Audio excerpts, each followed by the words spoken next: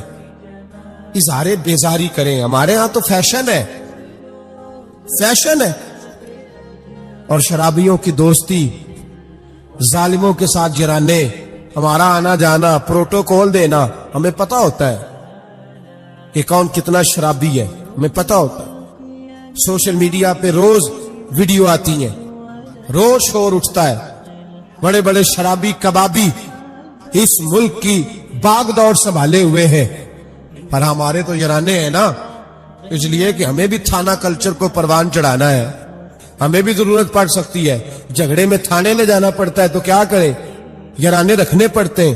حضرت امام شافعی فرمایا کرتے تھے جس نے دوستی رکھی شرابی سے اور راضی ہوا اس کے شراب پینے پر، اللہ قیامت کے دن اسے بھی سزا دے۔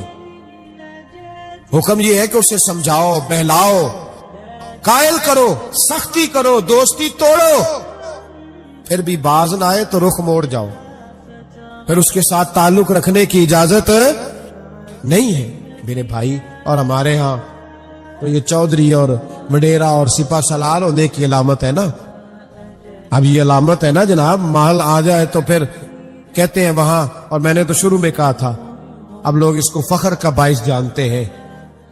گندگی کھانے والا باعث فخر نہیں ہوتا، جو گند کھائے وہ باعث فخر نہیں، فخر وہ ہوتا ہے جس کا کردار زیادہ اعلیٰ ہوتا ہے۔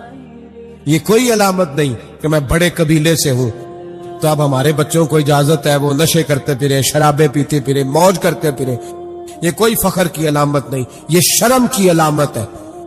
باپ کا سر آج تو فخر سے بلند ہوتا ہے نا، معاذ اللہ استغفر اللہ، کہ وہ دیکھو جی وہ شرابیں بھی پیتا ہے، مونچھیں بھی بڑی رکھی ہوئی ہیں، بدماشی بھی کرتا ہے۔ پتہ تجھے اس وقت چلے گا جب تیرے پاؤں تک آگ آئے گی، اور جب تیرا گھر اجڑے گا، جب تباہیاں ہوں گی، جب یہ بیچ ڈالے گا ہر شے، جب یہ تجھے کسی کام کے قابل نہیں چھوڑے گا، پھر تجھے خبر ہوگی۔ قرآن نے اسے ناجائز کہا، رسول پاک نے اسے ناجائز کہا، اور مولا علی کی ایک بات تو حرف آخر ہے۔ کسی نے کہا حضور آپ شراب اور نشے کے بارے میں کیا فرماتے؟ تو حضرت علی کہنے لگے بہتے دریا میں ایک قطرہ گرے شراب کا اور پھر وہ دریا خشک ہو جائے اور اس کی سطح پہ گھاس ہو گئے، اور میرا گھوڑا اگر وہ گھاس کھا لے تو میں اس گھوڑے کی سواری بھی پسند نہیں کرتا۔ ایک قطرہ شراب گر پڑے۔ جناب ابو بکر صدیق رضی اللہ تعالیٰ عنہ سے کسی نے پوچھا جاہلیت کے زمانے میں تو سارے شراب پیتے تھے، آپ نے کبھی پی تھی؟ تو آپ فرمانے لگے میں وہ کام نہیں کرتا جو کرنے کے بعد بیوی اور بہن کی پہچان ختم ہو جاتی، میں وہ کام ہی نہیں کرتا۔ اتنا غلیظ کام کیسے کروں کہ جو پینے کے بعد یہی خبر نہ ہو کہ بیوی کون سی اور بہن کون سی ہے۔ میں یہ کام نہیں کرتا جو انسان کو رشتوں کی پہچان ہی بھلا دے، میں وہ کام کرتا ہوں جس میں انسان کا شعور بیدار رہتا ہے، عقل بیدار رہتی ہے، اپنی زندگی کو سنوارے، اور اگر کسی جگہ یہ غلطی ہے تو کھری اور سچی توبہ کرے، اور اگر دائیں بائیں کوئی ایسا شخص ہے تو اس کا بازو تھامے، محنت کرے، ٹائم دے، اسے اس دلدل اور گندگی سے باہر نکالے، یہ بہت بڑی نیکی ہوگی۔ اور ان بہروپیوں کو پہچانے انہوں نے تھوڑے سے پیسوں کے لیے ملت کے جوانوں کی رگوں میں نہیں زہر انڈیل دیا ہے اور تباہی پھیلا دی ہے۔